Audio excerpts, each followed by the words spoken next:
ನೆಮ್ಮದಿನ ಹುಡುಕ್ತಾ ರಾಯರ ಹತ್ರ ಬಂದ್ರೆ ಹಿಂಗಾಗುತ್ತಂತ ಊಹೇನು ಮಾಡಿರ್ಲಿಲ್ಲ. ಏನು ಅಂತ ಮುಂದ್ ನೋಡ್ರಿ. ನಮಸ್ಕಾರ ರೀ crazy people. 75 days daily video ಚಾಲೆಂಜಿನ ಇವತ್ 8ನೇ ದಿನ. ಹಿಂಗ ಕಷ್ಟಪಟ್ಟು ನಿದ್ದಿಗೆಟ್ಟು ಬಂದೇ ಬಿಟ್ಟೆ ಮಂತ್ರಾಲಯಕ್ಕ. ಅಲ್ಲಿ ಬಂದು ರೂಮ್ ಹುಡುಕಿ ಚೆನ್ನಾಗಿ ರೆಡಿ ಆಗಿನಿ. ಆದ್ರೆ ಯಾಕೋ ಮನಸ್ಸಿಗೆ ಇದು ಬೇಡ ಅನಿಸ್ತು. ಅದಕ್ಕೆ ಚೇಂಜ್ ಮಾಡೇ ಬಿಟ್ಟೆ ರೀ. ಯಾವ್ದು ಚಂದ ಕಾಣ್ತಾ ಇದೆ ಅಂತ ನೀವೇ ಕಮೆಂಟ್ ಮಾಡ್ರಿ ನೋಡಮ್ಮು. ಅಲ್ಲಿಂದ ಮೊದಲು ಗ್ರಾಮ ದೇವತೆಯ ದರ್ಶನ ಮಾಡ್ಕೊಂಡು ರಾಯರಿಗೆ ನೋಡಕಂತ ಬಂದಿನಿ. ಆದ್ರೆ ಒಳಗ್ ಕಾಲಿಡ್ಲಕ್ಕೂ ಜಾಗ ಇಲ್ಲ ರೀ. ಅಷ್ಟು ದೂರದಿಂದ ಬಂದು ಲೈವ್ ದರ್ಶನ ಸಿಗ್ಲಿಲ್ಲ. ಅದಕ್ಕೆ ಇಲ್ಲೇ ಬೆಡ್ಕೊಂಡು ಹೊರಗ್ ಬಂದ್ ನೋಡಿದ್ರೆ ಒಂದ್ ಕ್ಷಣ ಎಲ್ಲೋ ಕಳೆದೇ ಹೋದೆ. ಅಷ್ಟು ನೆಮ್ಮದಿ ಈ ಜಾಗದಲ್ಲಿ. ಮನಸ್ಸಂತೂ ಫುಲ್ ಹಗುರಾಯ್ತು.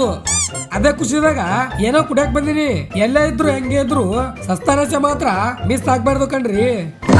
ಆಮೇಲೆ ಅಣ್ಣ 150 ರೂಪಾಯಿ ಕೊಡು ಪಂಚಮುಖಿ ತೋರಿಸ್ತೀನಿ ಅಂತ ಜಬರ್ದಸ್ತಿ ಹಿಡ್ಕೊಂಡು ಕರ್ಕೊಂಡ್ರ ನೋಡ್ರಿ. ಇದ್ರ ಫುಲ್ ವಿಡಿಯೋ ನಾನು ಯೂಟ್ಯೂಬ್ ಚಾನಲ್ ಅಪ್ಲೋಡ್ ಮಾಡೀನಿ, ಹೋಗಿ ನೋಡ್ರಿ. ಹಂಗೆ ಸಬ್ಸ್ಕ್ರೈಬ್ ಮಾಡ್ರಿ. ಏನು ಇಲ್ಲ ರೀ, ಒಂದ್ ಲೈಕ್ ಒಂದ್ ಶೇರ್ ಅಂಡ್ ನಿಮ್ ಅನಿಸಿಕೆನ ಕಾಮೆಂಟ್ ಮಾಡೋದು ಮರಿಬೇಡಿ. ಅಲ್ಲಿಂದ ಪಂಚಮುಖಿ ದೇವಸ್ಥಾನಕ್ಕೆ ಬಂದ್ರೆ ಶಿವನೇ ಶಂಭುಲಿಂಗ, ಜನ ಜಾತ್ರೆ ಫುಲ್ ಅಂತ ತಾಬಡ್ತೋಬಡ್ದಾಗ ನಿಂತೀನಿ ರೀಪ. ಹಂಗ ಮಾಡಿ ಎಲ್ಲಾ ಮುಗಿಸೇ ಬಿಟ್ಟಿವಿ. ಮಳೆ ಮತ್ ಇಂತ ಪ್ಲೇಸ ಮತ್ತೇನ್ ಬೇಕು ಜೀವನದಾಗ ನೆಮ್ಮದಿಯಿಂದ ಇರಾಕ. ಅದೇ ಖುಷಿದಾಗ ಪ್ರಸಾದ ತಗೊಂಡ್ ಹೊಂಟಿನಿ ರಾಯರ್ದು. ನಾ ಬರೋವಾಗ ಅನ್ಕೊಂಡಿದ್ದೆ 1 ವೀಕ್ ಆದ್ರೂ ಇರ್ಬೇಕು ಅಂತ. ಆದ್ರೆ 1 ದಿನದಲ್ಲೇ ಎಲ್ಲಾ ನೋಡೇ ಬಿಟ್ಟೆ. ಅದಕ್ಕೆ ಮಸ್ತ್ ಊಟ ಸಪಾಸಟ್ ಮಾಡಿ ಇದ ನಮ್ ಪಯಣ ಬಿಜಾಪುರ ಕಡೆಗೆ ಅನ್ಕೋತ ರೈಲ್ವೆ ಸ್ಟೇಷನ್ ಬಂದ್ ನೋಡಿದ್ರೆ ನಿಜವಾದ ಜಾತ್ರಿ ಇಲ್ಲಿದೆ ರೀಪ. ಹಂಗೆ ಇವತ್ತಿನ ಥಾಟ್ ಹೇಳ್ಬಿಡ್ತೀನಿ, ಕೇಳ್ಬಿಡ್ರಿ ನೀವು.